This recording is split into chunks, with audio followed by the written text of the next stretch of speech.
Global warming and green house effect, the most debatable topic nowadays.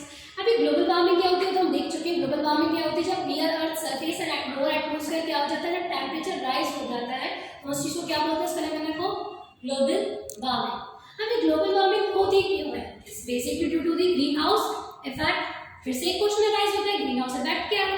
उसके लिए हम पहले जानते हैं ग्रीन हाउस ही क्या है।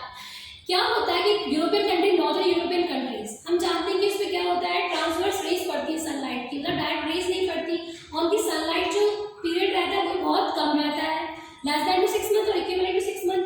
तो वो लोग क्या करते हैं, अपने एग्रीकल्चर प्रैक्टिस करने के लिए या प्लांट्स को ग्रो करने के लिए एक ग्लास का रूम बनाते हैं।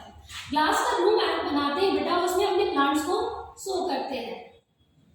इससे क्या होता है, ग्लास की क्वालिटी है जो हम सब जानते हैं कि ग्लास क्या करता है, हीट को ट्रैप करके रखता है।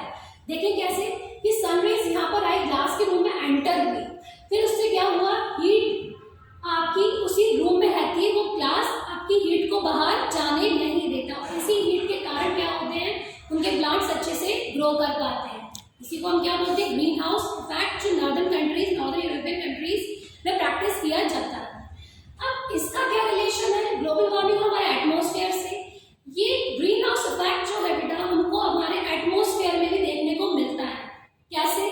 ग्रीन हाउस गैसेस की वजह से। इसका नाम कैसे पड़ा? क्योंकि ये ग्रीन गैसेस, कुछ गैसेस है हमारे एटमॉस्फेयर में जो कि कैसे काम करती है, जो ग्रीन हाउस ग्लास गैस का जो रूम जैसे काम करता है, वैसे ही कुछ गैसेस हमारे एटमॉस्फेयर में जो इसकी तरह ही काम करती हैं। गैसेस क्या है?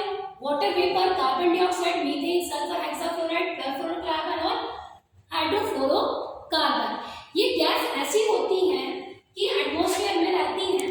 तो क्या होता है कि जो आपका सन है, सन से जो रेस आ रही है, इंसोलेशन आ रहा है, उसकी कैरेक्टरिस्टिक क्या रहती है कि वो शॉर्ट वेवलेंथ होता है, ये उसको अलाउ कर देती है अर्थ में आना। लेकिन जब लैंड में जब ये एब्सॉर्ब होकर इमिट होती है दोबारा, तो ये आपकी अर्थ में से इसको कुछ प्रपोर्शन में क्या कर लेती हैं, ट्रैप कर लेती हैं। ट्रैप होने के कारण क्या होता है, आपकी जो अर्थ का टेम्परेचर है वो क्या हो जाएगा, राइज हो जाएगा। ये तो अच्छी बात भी है इस तरीके से, क्योंकि अगर सपोज करो 100% सनलाइट हमको रिसीव हुई और हमने 100% इमिट कर दी, तो हमारी अर्थ का टेम्परेचर क्या होना चाहिए था, -90 डिग्री सेंटीग्रेड, तो फ्रीजिंग अर्थ बन जाती, जो तो हम रह ही नहीं पाते। लेकिन हमारी जो ग्रीन हाउस इफेक्ट है एटमॉस्फेयर में, वो हमारे अर्थ का टेम्परेचर कितना मेंटेन करके रखता है, 15 डिग्री सेंटीग्रेड, जिससे कि एक सर्वाइवल प्लैनेट बन पाता है अपना अर्थ। लेकिन इसमें बुरी बात क्या है, प्रॉब्लम क्या है? प्रॉब्लम क्या होती है कि जो कॉन्सेंट्रेशन है ग्रीन हाउस गैसेस का, अब जो एंथ्रोपोजेनिक ह्यूमन इंड्यूस्ड एक्टिविटी से क्या हो रहा है, वो बढ़ रहा है। जैसे कि फैक्ट्री से इमिट होता है कार्बन डाइऑक्साइड, हम उससे क्या होता है, टेम्परेचर राइज होता है। हम कूलिंग एजेंट ऐसे PFCs या HFC यूज करते हैं, वो भी एटमॉस्फेयर में जाते हैं और ग्रीन हाउस गैसेस का जो कंसेंट्रेशन उसको बढ़ा देते हैं, और उसी के कारण क्या होता है, हमारा टेम्परेचर राइज हो जाता है। This is all about global warming and green house